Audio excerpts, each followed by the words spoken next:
நீங்கள் ஆளுங்கட்சி கூட்டணியில் இருக்கிறீர்கள், ஆனால் காவல்துறை உங்களுக்கு அனுமதி கூட தர மறுக்கிறதே என்று கேட்டார்கள். ஆளுங்கட்சி கூட்டணியில் இருப்பதால் தான் காவல்துறை இப்படி நடந்து கொள்கிறது. அதை புரிந்து கொள்ள வேண்டும். ஆளுங்கட்சி கூட்டணியில் இருப்பதால் விடுதலை சிறுத்தைகளுக்கு காவல்துறை சலுகை செய்கிறது என்று யாரும் சொல்லிவிடக் கூடாது. அது அரசுக்கு கெட்ட பெயரை உருவாக்கிவிடும். கூட்டணி நிலைப்பாடு என்பது வேறு. மக்களின் பிரச்சனைகளுக்காக சமரசமின்றி போராடுவது என்பது வேறு. வேங்கைவேல் பிரச்சனையில் கூட நாம் இதே புதுக்கோட்டையில் 2 நாட்களில் இதுபோல மிக பெரும் திரளை கூட்டி ஒரு மாபெரும் ஆர்ப்பாட்டத்தை நடத்தினோம். ஆனால் சில அற்பர்கள் வேங்கைவேலுக்கு திருமாவளவன் போனானா என்ற கேள்வியை எழுப்புவார்கள். அந்த ஆர்ப்பாட்டம் போதாது என்று தமிழ்நாடு முழுவதும் பிறகு அனைத்து மாவட்ட தலைநகரங்களிலும் ஆர்ப்பாட்டம் நடத்தினோம். ஆளுங்கட்சி கூட்டணியில் இருந்தாலும் பாதிக்கப்படுகிற மக்களுக்கு எப்போதும் விடுதலை சிறுத்தைகள் கட்சி துணை நிற்கும் என்பதை அந்த நேரத்தில் நாம் உறுதிப்படுத்தினோம். எஸ்சி மக்கள்னா மிரட்டுறது, அவங்ககிட்ட போனா ரெக்வஸ்ட் பண்றது, இல்லங்க நாங்க பாத்துக்கிறோம், நாங்க பேசிக்கிறோம், கொஞ்சம் கலைஞ்சு போங்க. எஸ்சி எஸ்டி மக்கள்னா உடனே லத்தி சார்ஜ், அடிதான். என்ன கலவரம் பண்ணாலும் அவங்க கலவரம் பண்ணா அப்படியே நின்று வேடிக்கை பார்ப்பாங்க. நீ சாலை மறியல் பண்ணாலே நீ எப்படி பப்ளிக் டிஸ்டர்ப் பண்ற, அடி மண்டே பொளந்து ரத்த கலரி ஆக்கிறோம். இந்த தமிழ்நாடு முழுக்க இருக்கிற மதுக்கடைகளை மூடுங்கள். எல்லா சமூகத்தை சார்ந்த இளைஞர்களும் பாழாகிறான. முத்திரையர் சமூகத்தை சார்ந்த இளைஞரும் குடிச்சுட்டானே 2 வீலர்ல போய் தகராறு எடுக்கிறான். குடிச்சிருந்தாலும் போதையில் இருந்தாலும் சாதி புத்தி மாறலையே. ஆதி திராவிட மக்கள் மீது போடப்பட்ட பொய் வழக்குகள் அனைத்தையும் திரும்ப பெற வேண்டும். நாங்க ஒட்டுமொத்த முத்திரையர் சமூகமே தலித்துகளுக்கு எதிரி என்று சொல்லுவதற்காக வரவில்லை. ஆனால் பெரும்பான்மையை பயன்படுத்தி தலித்துகளை ஆதி திராவிடர்களை அடக்கி ஒடுக்க வேண்டும் என்று முயற்சிக்கிற ஈடுபடுகிற வன்முறையை தூண்டுகிற வன்முறையில் ஈடுபடுகிற அந்த குறிப்பிட்ட சிலர் யார், அவர்களை மட்டும் அடையாளம் கண்டு அவர்கள் மீது உரிய நடவடிக்கையை, சட்டப்பூர்வமான நடவடிக்கையை எடுங்கள். சமூக நல்லிணக்கம் தான் சிறுத்தைகளின் வேட்கை. ஒரு நாளும் விடுதலை சிறுத்தைகள் கட்சி தலித் அல்லாத பிற சமூகங்களை எதிரியாக பார்த்ததில்லை, எதிராக நிறுத்தியதில்லை.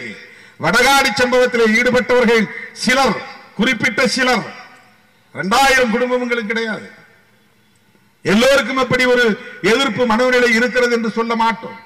ஜனநாயக சக்திகள் உண்டு, மனிதநேயம் உள்ளவர்கள் உண்டு, சமூக நல்லிணக்கத்தை விரும்புகிறவர்கள் உண்டு. காவல்துறையிலும் அப்படி நல்ல அதிகாரிகள் உண்டு, வருவாய்த்துறையிலும் அப்படி நல்ல அதிகாரிகள் உண்டு, நீதித்துறையிலும் அப்படி நல்ல அதிகாரிகள் உண்டு. ஆனால் சாதியவாதத்தோடு செயல்படக்கூடியவர்களைத்தான் நாம் விமர்சிக்கிறோம், கண்டிக்கிறோம். வடகாடி சம்பவம் 2 குடிபோதையில் இருந்த தரப்பினருக்கு இடையே நடந்த மோதல் அல்ல. அடைக்கலம் காத்த ஐயனார் கோவிலை ஆதி திராவிடர்கள் பயன்படுத்துவதை பொறுத்துக் கொள்ள முடியாமல் அதிலிருந்து உருவான பிரச்சனை தான். அம்பேத்கர் படம் போட்ட பதாகைகளை கிழித்தெறிவதிலிருந்து, தீ வைத்து கொளுத்தியதிலிருந்து இந்த பிரச்சனை மெல்ல மெல்ல முற்றியது. அதனுடைய விளைவாகத்தான் முத்துமாரியம்மன் தேரோட்டத்தின் போது அந்த தெருவுக்குள்ளே புகுந்து தாக்குதல் நடத்தியிருக்கிறார்கள். எனவே காவல்துறை முறையாக இதை விசாரித்து உரிய நடவடிக்கை எடுக்க வேண்டும். பாதிக்கப்பட்ட மக்களுக்கு நீதி வழங்க வேண்டும். அதற்கு தமிழ்நாடு அரசு, காவல்துறை, குறிப்பாக மாண்புமிகு முதலமைச்சர் அவர்கள் நேரடியாக இதில் தலையிட வேண்டும்.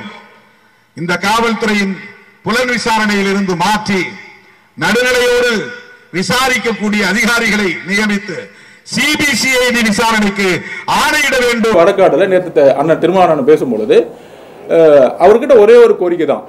மாசம் 2-3 பிரச்சனை வருது, போராட்டம் பண்றாரு. போராட்டம் பண்ணி முடிச்ச உடனே காவல்துறையை அட்டாக் பண்ணுவாரு. ஆனா அந்த காவல்துறையை யாரு ஹேண்டில் பண்றா? யார் காவல்துறைக்கான அமைச்சர்? அந்த அமைச்சரை போய் ஏன் முறையிட மாட்டேங்கிறீங்க? 3 நாள் போராட்டம் முடிச்ச உடனே திமுக அரசு, சமூக நீதிக்கான அரசு அப்படின்னு டக்குன்னு மாத்தி பேசுறாரு. சோ இன்னைக்கு தலித் மக்கள் கடுமையான அதிருப்தியில அதுதான் அன்னைக்கே நான் குரல் கொடுத்தோம். வேங்க வயல் பிரச்சனையில உண்மையான நேத்து கூட வந்து பேசும்போது வந்து சொன்னாரு, நான் வந்து வேங்க வயல் போலையா, தவறான தகவல் கொடுக்குறாங்கன்னு. நாங்க வந்து அண்ணன் திருமாவளவன் வந்து அட்டாக் பண்ணல, நாங்க வந்து தெளிவா இருக்கிறோம். அதாவது அந்த பிரச்சனை ஆனவுடனே நியூ இயர் அன்னைக்கு அவர் போனாரு, பார்த்தாரு. ஆனால் அதற்கப்புறம் பிரச்சனைகள் வந்து அதிகமாச்சு. முதலமைச்சர் பல முறை சந்திச்சாரு, மக்களுக்காக போய் நின்னாரு. அதுக்கப்புறம் அந்த ஊர் மக்கள் வரும்பொழுது அவரை பார்க்கும்பொழுது நானும் இருந்தேன். அந்த ஊர் மக்கள் நானையும் பார்த்தேன். என் ஆஃபீஸ் வந்திருந்தாங்க, என்னோட தான் வந்து லஞ்ச் சாப்பிட்டாங்க. அந்த ஊர் மக்கள் நடந்த ஆரம்பத்துலேருந்து அந்த பிரச்சனையை சொன்னாங்க. அந்த பிரச்சனைகள் அந்த முரளிராஜா கேள்விப்பட்டிருப்பீங்க, அவர் வந்து தனிப்பட்ட முறையில் என்று பேசினாரு. அந்த பிரச்சனைகள் நடந்துட்டு இருக்கும்போது அண்ணன் திருமாவளவன் வந்து ஓகே இந்த கவர்மெண்ட் வந்து நியாயமாக விசாரிச்சு ஒரு முடிவெடுக்கும்னு நம்பினாரு.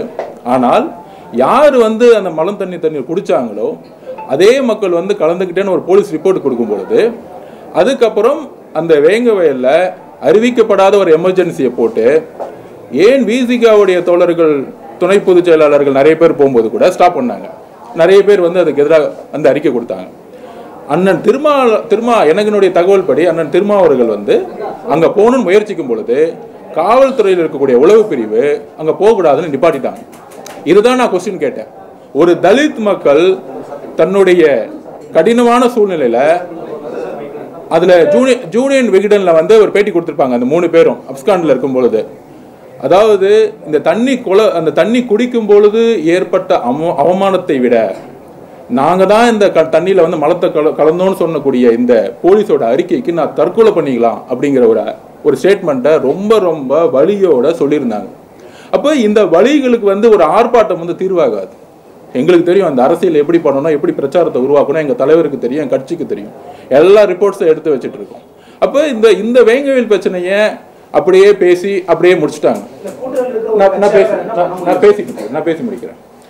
ஸோ அப்படி இருக்கும் பொழுது அது அந்த சுச்சுவேஷன்லயே, அதாவது இதை வந்து தலித் ஒரு இன்னொரு ஜாதி அப்படின்னு பிரிக்கக்கூடிய உணர்வு இருக்கு பாத்தீங்களா, இதுதான் திமுகவுடைய அடிப்படை கட்டமைப்புடைய தலைவர்கள் அந்தந்த ஊர்ல உருவாக்குறது. 2 ஜாதிக்கான பிரச்சனைகளை வந்து ஜாதி பிரச்சனையா மாத்துறாங்க. இது வந்து ஒரு உளவியலா ஃபெயில் ஆகக்கூடிய ஒரு சைக்காலஜிக்கலா, அதாவது மன பிறழ்வுன்னு சொல்லுவாங்க. அப்படி இருக்கவங்க தான் இந்த மாதிரி வேலையை செய்யும் பொழுது அதை ஐடென்டிஃபை பண்ணி காவல்துறையினால கைது செய்ய முடியாத பொழுது அப்போ பக்கத்தில் இருக்கக்கூடிய ஊர்கள் என்ன ஆகும், ஓகே அங்கே சரியா நடவடிக்கை எடுக்கல, நம்ம திருப்பியும் வந்து அவங்களை அட்டாக் பண்ணுவோம் அப்படிங்கிற ஒரு சாதி ரீதியான ஒரு பிரச்சனைகள் தமிழ்நாட்டில் அதிகமாக, அதுவும் இந்த 3-4 வருஷத்துல பார்த்தீங்கன்னா அதுவும் தலித் மக்களை நோக்கிய மிகப்பெரிய அட்டாக்ஸ் நடந்துகிட்டே இருக்கு. இப்போ கூட வந்து எஸ்பி அவர்கள் சொல்றாரு இது வந்து ஜாதி கலவரம் இல்லைன்னு. ஆனா தலித் மக்கள் இருக்க பகுதியில தான் குடிசைகள் எரிக்கப்பட்டிருக்கு, கார் எரிக்கப்பட்டிருக்கு.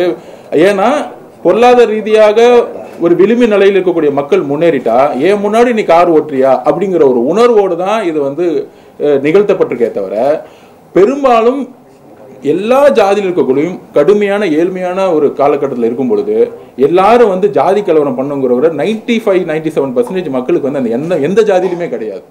அரசியலுடைய அடிப்படையை வச்சுக்கிட்டு சங்கங்கள்ங்கிற போர்வையில உருவாக்கும் பொழுது இது இந்த பிரச்சனைகள் கண்டினியூஸா இருக்குது. அதாவது 100 வருஷத்துக்கு முன்னாடி தந்தை பெரியார் அவர்கள் வைக்கத்துல வந்து தெருவுல போக முடியல, கோயிலுக்குள்ள போக முடியலன்னு சொல்லிட்டு தைரியமா கூட்டிட்டு போன கேரளா, அப்ப ஜாதியோடைய பிரச்சனைகள் எவ்வளவு அதிகமா இருந்திருக்கும் கேரளால. ஆனால் இன்னைக்கு கம்யூனிஸ்ட் தோழர்களோட வெற்றி என்ன, அதான் நான் திருப்பி கேட்பேன். அங்க ஜாதியோடைய அமைப்பின்பால் அரசியல் கிடையாது, தோழர்னு சொல்லிட்டு முடிச்சுட்டு போயிட்டே இருக்காங்க அரசியல. ஆனால் நம்பூதிரிப்பாடு அரசு உருவாக்கும் பொழுது அப்பொழுதுதான் திமுக அண்ணா அவர்களும் அரசை உருவாக்குனாங்க. ஆனா இந்த ஜாதி பிரச்சனை உருவாவது திமுகவுடைய ஆட்சி காலத்துலன்னு கேட்டா இது 2000 வருஷமா இருக்க பிரச்சனை, அது எப்படி நாங்க தீர்க்க முடியும்? அப்படி எப்படி கேரளால மாத்தினாங்க? தோழர்னு எப்படி அது மாத்தினாங்க? ஜாதியின் அடிப்படையில் அங்கே அரசியல் இருக்கா, எரிச்சிட்டு இருக்காங்களா? இவங்களுக்கு பதிலாக ஒரு ஊரை எரிச்சிட்டு இருக்காங்களா? கம்யூனிஸ்ட் தோழர்கள் எப்படி கேரளால மாத்தினாங்க?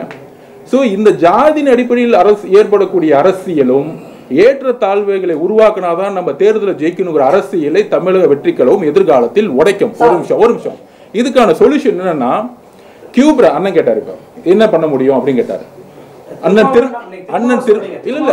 ஒரு நிமிஷம் நான் அதான் கேட்கிறேன். அண்ணன் திருமாவளவன் வந்து என்ன பண்ண முடியும் நான் சொல்ல வரல, அவருடைய வேலையை செய்யறார். ஆனால் மீண்டும் மீண்டும் திமுக சமூக நீதிக்கான அரசு அப்படின்னு வந்து குரல் கொடுக்கறதை இன்றையிலிருந்து நிப்பாட்டணும். இப்படி ஒரு எஸ்பி வந்து ஜாதி கலவரம் இல்லைன்னு சொல்லும் பொழுது அந்த எஸ்பியை நிர்வகிக்கக்கூடிய ஹோம் மினிஸ்டர், ஹோம் செக்ரட்டரியை பார்த்து கொஸ்டின் கேட்கணும். இது எஸ்பியோட முடிக்க கூடாது.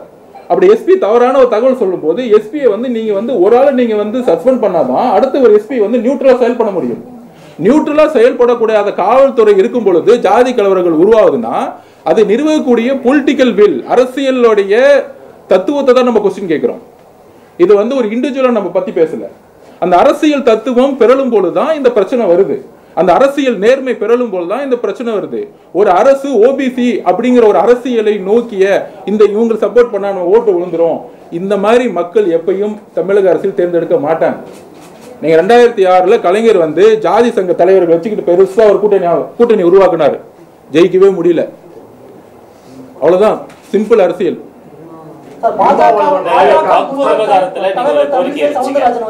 அதுக்கு நான் ஒரே ஒரு சொல்யூஷன் சொல்லிடுறேன். ஸோ இந்த ஜாதி ரீதியான கலவரங்களுக்கு முன்னாடி வந்து கியூ பிரான்ச் பார்த்துருப்பீங்க நீங்க. கியூ பிரான்ச் வந்து பார்த்தீங்கன்னா விடுதலை புலிகள் நடமாட்டத்தையும் தமிழ் எக்ஸ்ட்ரீமிஸ்ட் நடமாட்டங்களையும் உருவாக்குறதுக்காக வந்து அப்போ கிரியேட் பண்ணியிருந்தாங்க. இப்போ யாருமே அப்படி இல்லை. நம்மளுடைய விடுதலை புலிகள் தோழர்கள் வந்து பார்க்கணும் அப்படிலாம் வந்து அவசியம் கிடையாது. ஜாதி ரீதியான அரசியலை உருவாக்கி கலவரத்தை உருவாக்கி அங்க செய்யக்கூடிய கலவரத்தை நிப்பாட்டணும்னா உளவுத்துறை இந்த ஜாதி ரீதியான எக்ஸ்ட்ரீமா இருக்க மக்களை வந்து உளவு பார்த்து பிரச்சனைகள் ஆரம்பிக்கும் பொழுதே, ஒரு கோயில பிரச்சனை வந்துச்சுன்னா அது கலவரம் இல்லாம ஆரம்பிக்கும் பொழுதே தடுத்து நிப்பாட்டுங்கிறது எங்களுடைய கோரிக்கை. அண்ணன் திருமாவளவன் வந்து கண் துடைப்பு நான் சொல்லவே மாட்டேன். கிட்டத்தட்ட 40 வருஷங்களாக வந்து தன்னுடைய வாழ்க்கையை இந்த மக்களுக்காக வந்து அவர் கொடுத்துட்டு இருக்காரு. ஆனால் எப்படி வந்து 2010 அடங்கமறு திமிரு எழுங்கிற அந்த அண்ணன், நான் காலேஜ் காலத்துல எப்பவுமே சொல்லுவேன், நான் காலேஜ் படிக்கும் போது 2004 2005 ரோட்ல இருந்து அண்ணனை பார்த்து அவருடைய பேச்சுக்களை வந்து கேட்டு வளர்ந்தவன் நான். அந்த திருமாவளவனை திருப்பியும் பார்க்கணும்னு நாங்க நினைக்கிறோம். நான் பர்சனலா நினைக்கிறேன் அப்படி ஒரு பேசணும் அப்படின்னு நினைக்கிறேன் நான். ஏன்னா ஒவ்வொரு மாசமும் ஒவ்வொரு பிரச்சனை வரும்பொழுது ஆர்ப்பாட்டம் பண்ணி, இன்னும் இன்கேஸ் பார்த்தா இந்த ஆர்ப்பாட்டத்துக்கு தமிழக அரசு வந்து பர்மிஷன் கொடுக்கவே இல்லை. அதாவது ஒரு வன்னியர் சங்க மாநாட்டுக்கு மிகப்பெரிய அளவில் பர்மிஷன் கொடுத்து தமிழக அரசு பண்ணும் பொழுது ஒரு தலித் மக்கள் வந்து பாதுகாப்பு பண்ணும் பொழுது ஏன் வந்து அது வந்து மறுக்குது? எல்லாரையும் சமமா பார்க்கணுமே, அந்த சமமான பார்க்கக்கூடிய அரசு இல்லைங்கிறது தான் என்னோட பதிவு.